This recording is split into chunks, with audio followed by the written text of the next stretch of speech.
61வது UMNO பொதுப்பேரவையை முன்னிட்டு பிரதமர் Datuk Seri Najib Tun Razak Najib அளிக்கும் விடைகள் எனும் நூலை வெளியீடு செய்தார்.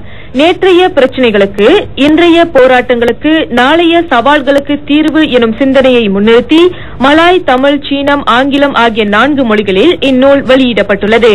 கடந்த 2009ஆம் ஆண்டு ஏப்ரல் 3ஆம் தேதி நாட்டின் தலைமைத்துவ பொறுப்பை ஏற்றதிலிருந்து பிரதமரின் உரையில் முன்வைக்கப்பட்ட சிறந்த கருத்துக்கள் இந்நூலில் இடம்பெற்றுள்ளன.